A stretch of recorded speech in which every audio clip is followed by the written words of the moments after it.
Update. मैं हूं आपके साथ सौम्य अवस्थी। बात करते हैं उत्तराखंड की। आज प्रधानमंत्री नरेंद्र मोदी के मन की बात का 136वां संस्करण प्रसारित हुआ। सीएम धामी ने देहरादून में पूर्व सैनिकों, शहीद सैनिकों के परिजनों के साथ मन की बात को सुना। सीएम धामी ने मन की बात को नागरिक के जीवन का सकारात्मक दिशा देने वाला कार्यक्रम बताया।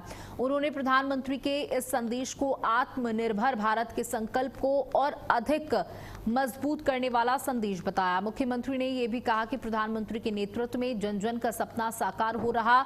इस अवसर पर कैबिनेट मंत्री गणेश जोशी, राज्यसभा सांसद नरेश बंसल, विधायक मुन्ना सिंह चौहान, दायित्वधारी सुभाष बड़थवाल, सचिव युगल किशोर पंत, मेजर जनरल सम्मी सभरवाल और अन्य लोग मौजूद रहे।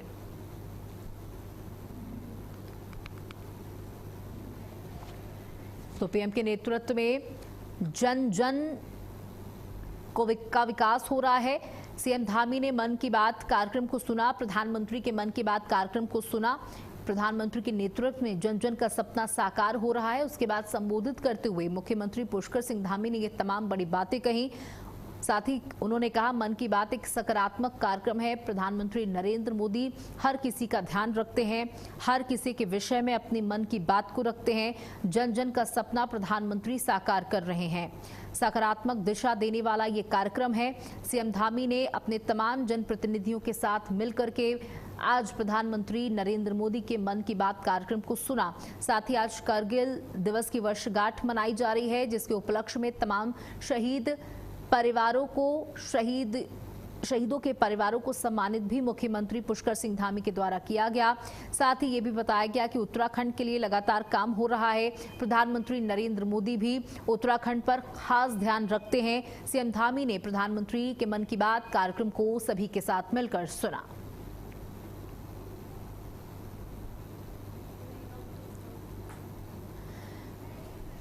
तो मन की बात सकारात्मक दिशा देने वाला एक कार्यक्रम है। सीएम धामी ने प्रधानमंत्री नरेंद्र मोदी के मन की बात को सुना। पीएम के नेतृत्व में जन जन का सपना साकार हो रहा है। आप तस्वीरों में देख सकते हैं कि मुख्यमंत्री पुष्कर सिंह धामी यहां पर मौजूद हैं, तमाम जनप्रतिनिधि यहां पर मौजूद हैं और उन शहीद लोगों के परिजन यहां पर मौजूद हैं जिन्होंने करगिल युद्ध में अपनी प्राण न्यौछावर किए देश के लिए।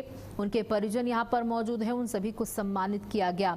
आज प्रधानमंत्री नरेंद्र मोदी ने अपने मन की बात कार्यक्रम में युवाओं से जुड़ी तमाम बातें रखी, देश के सैनिकों से जुड़ी अपनी मन की बात को रखा।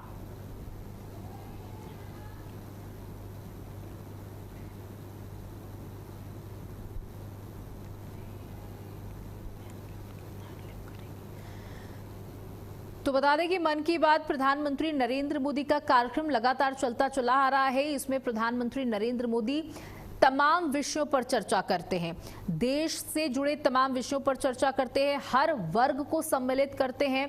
आज प्रधानमंत्री ने युवाओं को इस मन की बात कार्यक्रम में सम्मिलित किया, सैनिकों को सम्मिलित किया और देश की सैन्य क्षमता किस तरीके से बढ़ रही है इसको लेकर के भी यहाँ प्रधानमंत्री के द्वारा बताया गया।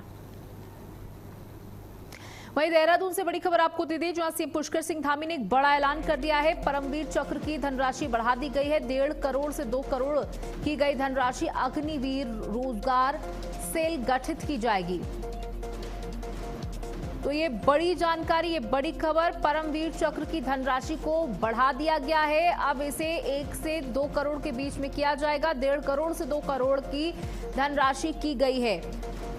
अग्निवीर रोजगार सेल गठित किया जाएगा और इस राशि को बढ़ा दिया गया है। 1.5 करोड़ से 2 करोड़ के बीच में इस राशि को कर दिया गया है। देहरादून से ये बड़ी खबर सामने आ रही है, ये राशि बढ़ा दी गई है। सीएम धामी ने इस बात का ऐलान किया है और इसके बाद लोगों में खुशी देखी जा रही है। देहरादून में मुख्यमंत्री पुष्कर सिंह धामी ने शहीद स्मारक पहुंचकर कारगिल युद्ध के अमर शहीदों को श्रद्धांजलि अर्पित की। कार्यक्रम में पूर्व सैनिकों, शहीदों के परिजनों और बड़ी संख्या में आम नागरिकों की मौजूदगी रही। मुख्यमंत्री धामी ने कहा कि कारगिल के वीरों का बलिदान देश की अमर गाथा है, जिसे कभी भुलाया नहीं जा सकता। मुख्यमंत्री ने इस अवसर पर कारगिल युद्ध के नायकों, उनके परिजनों और पूर्व सैनिकों को सम्मानित किया। कार्यक्रम के दौरान देशभक्ति के गीतों और श्रद्धांजलि सभा के माध्यम से शहीदों को याद किया गया। तो सीएम धामी ने दी कारगिल के शहीदों को श्रद्धांजलि। कारगिल के वीरों का बलिदान देश की अमर गाथा है और देश हमेशा इस बलिदान को याद रखेगा। देश का बच्चा बच्चा इस बलिदान को याद रखेगा और शहीदों के परिवार वालों को सम्मानित किया गया है मुख्यमंत्री पुष्कर सिंह धामी के द्वारा। और नम आंखों से श्रद्धांजलि मुख्यमंत्री ने यहां पर उन शहीदों को अर्पित की। ये बड़ा कार्यक्रम मन की बात कार्यक्रम को सुना गया, उसके बाद शहीदों को नमन किया गया, उन्हें श्रद्धांजलि अर्पित की गई। कारगिल के वीरों का बलिदान देश की अमर गाथा है, देश इसे हमेशा याद रखेगा, भारत इसे हमेशा याद रखेगा। पीढ़ी दर पीढ़ी ये बलिदान याद किया जाएगा जो भारत माता की सुरक्षा के लिए किया गया, हमारे देश की सीमाओं की सुरक्षा के लिए जो बलिदान दिया गया, देश उसे हमेशा याद रखेगा।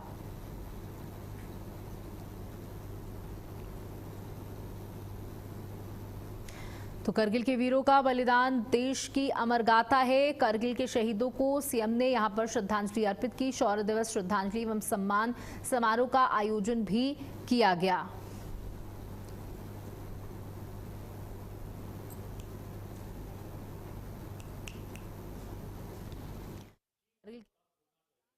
अमर गाथा है, इसे बच्चा बच्चा हमेशा याद रखेगा। जब भी कारगिल युद्ध का जिक्र होगा, उन शहीदों का जिक्र होगा, उन्हें याद किया जाएगा, क्योंकि उनके बलिदान से बड़ा बलिदान कुछ नहीं है। जहां उन्होंने अपने परिवार के बारे में नहीं सोचा, अपने बच्चों को याद नहीं किया, सिर्फ देश की रक्षा करी। हमारे वीर सैनिकों ने कारगिल की ऊंची पहाड़ियों पर 18,000 फुट की ऊंचाई पर जाकर दुश्मन के छक्के छुड़ाने का काम किया और हम सबको ऐतिहासिक विजय दिलाई, जो हमें हमेशा गौरवान्वित करेगी। हमारी नई पीढ़ी को हमेशा भारत की सेना, उसके शौर्य पराक्रम पर हमेशा उनको गर्व होगा और वो राष्ट्रभक्ति के लिए आगे बढ़कर प्रेरित होंगे। सेना और देश के लिए अपना सर्वोच्च समर्पित करने के लिए, राष्ट्र के नाम और राष्ट्र के लिए काम करने के लिए आगे बढ़ेंगे। जहां पर दुश्मन 16,000 से अधिक की हाइट पर बैठा हुआ था और हमारी सेनाएं निचले स्तर पर थी। ऐसे में हमारी बहादुर सेना ने अपनी जान की बाजी लगाकर जहां टाइगर ग्रुप पर कब्जा किया, वहीं पूर्व में जो अन्य चौकियां कब्जाई थी उनको भी छुड़वाया, जिसमें 527 जवान शहीद हुए। 75 जवान हमारे उत्तराखंड के थे और उसमें भी 25 जवान देहरादून से थे।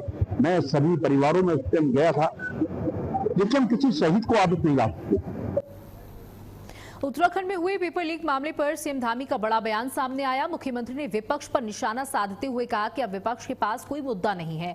उन्होंने कहा बीजेपी ने ऐसे मुद्दे बनाने और दबाने की बजाय हर मामले में सख्त कार्रवाई की है।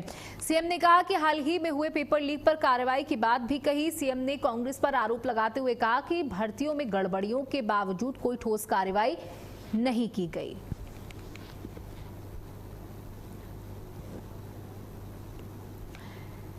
सीएम पुष्कर सिंह धामी ने कहा कि भारतीय जनता पार्टी ने कभी इस तरीके के मुद्दों को दबाने का काम नहीं किया, हमेशा सख्त कार्रवाई करने का काम किया और आज भी हम उसी तरीके से काम कर रहे हैं।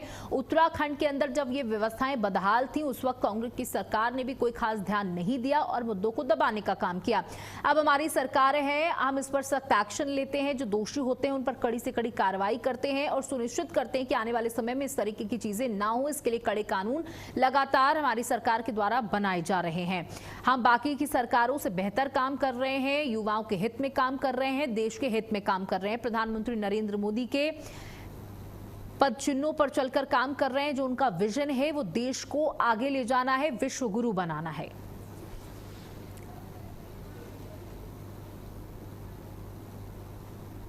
देखिए, राज्य में कांग्रेस के पास कोई मुद्दा नहीं है। उनके समय में नकल होती थी तो कार्रवाई नहीं होती।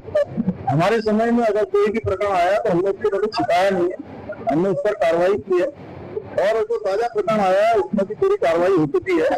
और वो एक सेमेस्टर, क्योंकि इंजीनियरिंग के सेमेस्टर का एग्जाम का इंटरनल उनकी परीक्षा थी, वो किसी व्हाट्सएप ग्रुप पर ऐसी सूचना आई थी कि प्रश्न पत्र, उसमें कुछ जो प्रश्न पत्र है उसमें से कुछ प्रश्न पत्र आए, तो हमने तत्काल कार्रवाई की है और जो भी इसमें दोषी है उनके खिलाफ कार्रवाई हुई है। और पहले भी हम 100 से अधिक नकल माफियाओं को देख चुके हैं। देहरादून में अभद्र भाषा को लेकर मुख्यमंत्री पुष्कर सिंह धामी ने बड़ा बयान दिया। उन्होंने कहा कि हमारा देश संस्कार का देश है और उस तरीके की अभद्र भाषा का उपयोग नहीं किया जाना चाहिए। पुष्कर सिंह धामी ने भाषा को लेकर यहां बड़ा बयान दिया। मुख्यमंत्री के द्वारा कहा गया कि हमारा देश संस्कार का देश है और ऐसी भाषा नहीं बोलनी चालनी चाहिए जिससे किसी की भावनाएं आहत हों। सीएम ने ये बड़ा बयान दिया। हमारा देश संस्कार का देश है, हम संस्कारवान लोग हैं। सभी को अपनी भाषा में संयम रखना चाहिए, मर्यादा बरतनी चाहिए, मर्यादा में रहकर ही बोलना चाहिए। देखिए, सभी को अपनी भाषा पर संयम रखना चाहिए और चाहे वो बड़े हों, चाहे नौजवान हो, चाहे हमारे नवोदित हों, क्योंकि हमारे देश पूरा ये संस्कार का देश है, संस्कृति का देश है। इसलिए हमें सभ्यता से, संस्कारों से और ममता विनम्रता से सभी का आदर करना चाहिए। लोकतंत्र में अनेक तरीके अपने बात रखने के उस तरीके से रखने। मुख्यमंत्री पुष्कर सिंह धामी ने पूर्व कैबिनेट मंत्री हीरा सिंह बिष्ट को श्रद्धांजलि दी। सीएम ने उनके निजी आवास पहुंचकर उनके पार्थिव शरीर पर पुष्प चक्र अर्पित किया। सीएम ने परिजनों से मुलाकात कर अपनी गहरी संवेदनाएं भी व्यक्त की। तो सीएम धामी ने दी हीरा सिंह बिष्ट को श्रद्धांजलि। नम आंखों से सीएम ने श्रद्धांजलि अर्पित की। पूर्व कैबिनेट मंत्री हीरा सिंह बिष्ट को श्रद्धांजलि अर्पित की गई। परिजनों से संवेदनाएं भी प्रकट की। मुख्यमंत्री ने सीएम धामी ने दी हीरा सिंह बिष्ट को श्रद्धांजलि।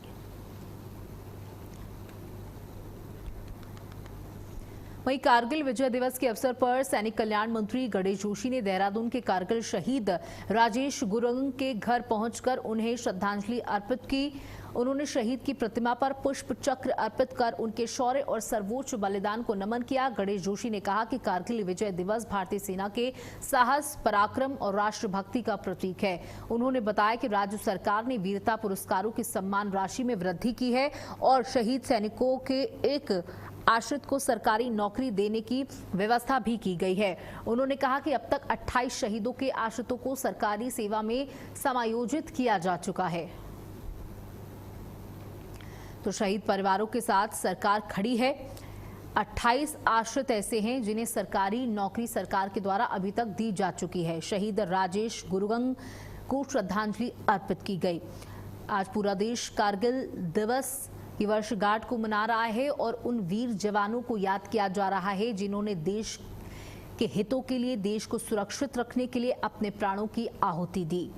28 आश्रितों को सरकारी नौकरी दी जा चुकी है। वहीं उत्तराखंड कांग्रेस के वरिष्ठ नेता और पूर्व कैबिनेट मंत्री हीरा सिंह बिष्ट के निधन की खबर पर प्रदेश कांग्रेस कार्यकर्ताओं में शोक की लहर है। इसी पर प्रदेश कांग्रेस अध्यक्ष गणेश गोदियाल ने भी दुख जताया। पूर्व कैबिनेट मंत्री के निधन से शोक की लहर पूरे कांग्रेस परिवार में दौड़ पड़ी है। कांग्रेस प्रदेश अध्यक्ष गणेश गोदियाल ने भी इस पूरे मामले पर, इस घटना पर दुख जताया है, जहां से पुष्कर सिंह धामी ने भी श्रद्धा सुमन अर्पित किए और उनके परिवार को ऐसे वक्त में ढांढस भी बंधाया। तो कांग्रेस प्रदेश अध्यक्ष गणेश गोदियाल ने दुख व्यक्त किया। पूर्व कैबिनेट मंत्री के निधन से शोक की लहर। कांग्रेस प्रदेश अध्यक्ष गणेश गोदियाल ने दुख जताया। वहीं ऋषिकेश में आगामी कावड़ को लेकर ADG law and order V Murugesan ने एसपी देहात और अधीनस्थ अधिकारियों के साथ समीक्षा बैठक की। इस दौरान ADG law and order V Murugesan ने पुलिस अधिकारियों से सुरक्षा व्यवस्थाओं का फीडबैक लिया। साथ ही अधिकारियों को कावड़ यात्रा सकुशल संपन्न करने के निर्देश दिए। ADG law and order V Murugesan ने कावड़ यात्रियों से नियमों का पालन करने की अपील भी की। तो एडीजी ने समीक्षा बैठक की और यात्रियों से नियमों के पालन की अपील भी की गई कि नियमों का पालन किया जाए। कावड़ यात्रा को लेकर एक्शन मोड पे प्रशासन नजर आ रहा है। कावड़ यात्रा देखिए एक बड़ा पर्व है, बड़ा आयोजन होता है, बड़ी संख्या में कावड़िए आते हैं जल के लिए हरिद्वार, और इसी के मद्देनजर पूरे उत्तराखंड में हाई अलर्ट किया गया है। सुरक्षा व्यवस्था मजबूत रखने की बात कही गई है। साथ ही जाम की समस्या ना पैदा हो, आम जनमानस को दिक्कतें ना हो, इसकी भी व्यवस्था की गई है। तो कावड़ यात्रा को लेकर एक्शन में प्रशासन। सुगम और सुरक्षित यात्रा हो, उसके लिए कावड़ों के भी कुछ हमारा रिक्वेस्ट है। हमारा पुलिस फोर्स का भी हमने ब्रीफ करेंगे अगले 1-2 दिन में। फोर्स में बाल जनपद से आ रही है, पूरे यहाँ पे नागरिक यहाँ पे कानून व्यवस्था बनाए रखे, शांति व्यवस्था बनाए रखने जो होगा उसका जायजा लिया। इस संबंध में पिछले मेरठ में हमारा नेबरिंग स्टेट से उनके साथ एक मीटिंग हुआ है। वहीं पे हमने तो बताई गई कि वहाँ जहाँ से ये जा रहे हैं, खास करके हरियाणा उत्तर प्रदेश में, उनको हिदायत दी गई कि ऐसे ही ऑब्जेक्शनेबल आइटम्स है जैसे हॉकी स्टिक है, वाला है, जैसे भी वो सब लेके ना आ जाए। और डीजे है उसको भी जो निर्धारित लेवल है उसी पे रखें, और हाइट है उसका भी निर्धारित हाइट के अंदर रखें। ये सारा वहाँ पे बताई गई है। और हमारे तरफ से भी सभी यात्री जो भी आ रहे हैं कांवड़ यात्री, उनसे हमारा अनुरोध है कि ये सबका पालन करें। श्रावण कांवड़ यात्रा को सकुशल, सुरक्षित और व्यवस्थित ढंग से संपन्न कराने के लिए उत्तराखंड पुलिस पूरी तरीके से तैयार है। पुलिस लाइन में एडीजी वी मुरुगेशन ने वरिष्ठ पुलिस और प्रशासनिक अधिकारियों के साथ मेला ड्यूटी में तैनात अधिकारियों और जवानों की ब्रीफिंग की। डीजीपी ने श्रद्धालुओं से अपील करते हुए कहा कि वो कानून व्यवस्था का पालन करें, हुड़दंग न करें और किसी भी प्रकार के हथियार, त्रिशूल या प्रतिबंधित सामान के साथ यात्रा में शामिल न हो। उन्होंने कहा कि पुलिस की पूरी प्राथमिकता कांवड़ यात्रा को शांतिपूर्ण, सुरक्षित और सुगम बनाना है, जबकि घाटों की सुरक्षा के लिए सभी के लिए भी जल पुलिस सहित विशेष टीमें लगातार तैनात रहेंगी। तो श्रद्धालुओं से कानून पालन की अपील की गई है। यात्रा सुगम और सुरक्षित हो, सभी कावड़ जो आ रहे हैं उस सब कुशल अपना गंतव्य तक पहुंचे, और हमारी जो लोकल को लोग हैं उन्हें भी परेशानी न हो। इस संबंध में हमने इस तरह से हमारे जो फोर्स गए और आपसे ब्रीफ किया। मैंने भी फोर्स भी है, पीएसी भी है, एसडीआरएफ है। कावड़ियों से सब कुशल करने के लिए आप यहाँ पे ऐसा उड़दंग न बचाएं, और ऐसे हथियार ऐसे ले आते हैं, बैट बॉल, त्रिशूल वगैरह, वो सब हम लोग टेस्ट करेंगे और उन्हें आने देंगे। और दूसरा आपका जो डीजे है उसको जो वॉइस लेवल है वो विद इन द लिमिट्स है, वो सुप्रीम कोर्ट का गाइडलाइंस है, उसे आप इंश्योर करेंगे। हमें उनसे अपील है कि वो उसी लेवल पे नीचे रहे, तो उससे ज्यादा ना। ऋषिकेश में आगामी कांवड़ मेले में सुरक्षा के दृष्टिगत ऋषिकेश पुलिस और आईटीबीपी की टीम ने संयुक्त रूप से फ्लैग मार्च निकाला। फ्लैग मार्च ट्रैजिक कैंप से शुरू हुई और मुख्य बाजार से होते हुए त्रिवेणी घाट पर इसका समापन हुआ। पुलिस और आईटीबीपी की टीम ने संयुक्त रूप से फ्लैग मार्च निकालकर लोगों में सुरक्षा की भावना और कांवड़ मेला सकुशल संपन्न कराने का संदेश दिया। पुलिस क्षेत्राधिकारी ने यात्रा सकुशल संपन्न कराने के लिए आयोजित व्यवस्थाओं की जानकारी भी दी। आज हमने आईटीबीपी और लोकल थाने की पुलिस और चौकी इंचार्जों से मिलकर ये ट्रांजिट कैंप से लेते हुए पैदल फ्लैग मार्च निकाला गया था, और ये बाजार और त्रिवेणी घाट होते हुए मेन बाजारों को निकाला गया। ये शो है कि लोगों को आश्वस्त करने के लिए कि पुलिस फोर्स तो है, पर्याप्त मात्रा में पुलिस फोर्स उपस्थित है और लोगों को सुरक्षा की भावना भी। हाँ बिल्कुल, ये अंतिम दिन में हर से तय करी। इसको पूरे कांवड़ जोन को हमने 5 जोन और 13 सेक्टर में बांटा गया है, जिसमें हमारे हिस्से में ड्यूटियां लग गई है, और हर जगह हमें बैरिकेडिंग और सीसी कैमरे में सब जगह से सीसी कैमरे भी लगाए गए हैं। जो भी ऐसी चीज होगी या असामाजिक तत्व होगा वो उसको बिल्कुल हर चीजों को रिकॉर्ड।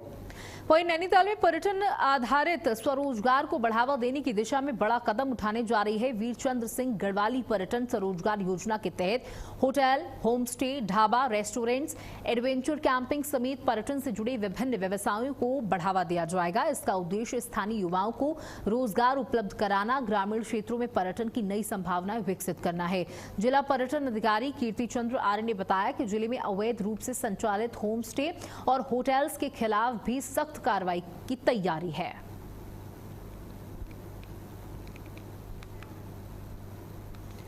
चमोली जिले में शौर्य और पराक्रम का उत्सव कारगिल विजय दिवस मनाया गया। जिला पंचायत परिसर में जिलाधिकारी समेत पूर्व सैनिक, वीर नारियों, जनप्रतिनिधि और गणमान्य नागरिकों ने कारगिल शहीदों के चित्रों पर माल्यार्पण करते हुए श्रद्धा सुमन अर्पित किया। पुलिस और एनसीसी जवानों ने शहीदों को सलामी दी। ब्लॉक स्तरों पर भी शौर्य दिवस पर पौधारोपण सहित विविध कार्यक्रम आयोजित किए गए। जिला पंचायत में आयोजित कार्यक्रम स्कूली बच्चों ने रंगारंग सांस्कृतिक कार्यक्रम प्रस्तुत किए। इस अवसर पर जिलाधिकारी ने कारगिल शहीद के परिजनों को अंग वस्त्र भेंटकर सम्मानित किया। कारगिल विजय दिवस की 27वीं वर्षगांठ पर पौड़ी गढ़वाल में शौर्य दिवस पूरे सम्मान और राष्ट्रभक्ति के साथ मनाया गया। शहीद स्मारक पर कारगिल के अमर वीरों को श्रद्धांजलि अर्पित की गई और शहीदों के परिजनों तथा कारगिल युद्ध में शामिल रहे पूर्व सैनिकों को सम्मानित किया गया। इस अवसर पर स्कूली छात्र छात्राओं ने प्रभात फेरी, देशभक्ति गीतों और सांस्कृतिक प्रस्तुतियों से वीर जवानों को नमन किया। कार्यक्रम में विधायक राजकुमार पोरी और जिलाधिकारी स्वाति एस भतौरिया ने कहा कि कारगिल के वीरों का साहस और बलिदान हमेशा देशवासियों को प्रेरित करता रहेगा। साथ ही युवाओं से राष्ट्र सेवा और देशभक्ति की भावना को जीवन में अपनाने का आह्वान किया।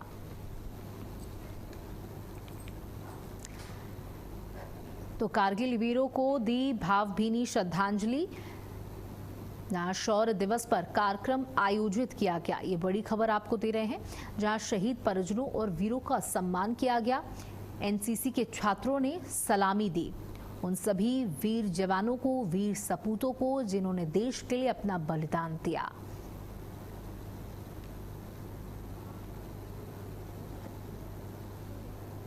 शौर्य दिवस के मौके पर उन सभी जवानों को, उन सभी वीर सपूतों को याद किया गया।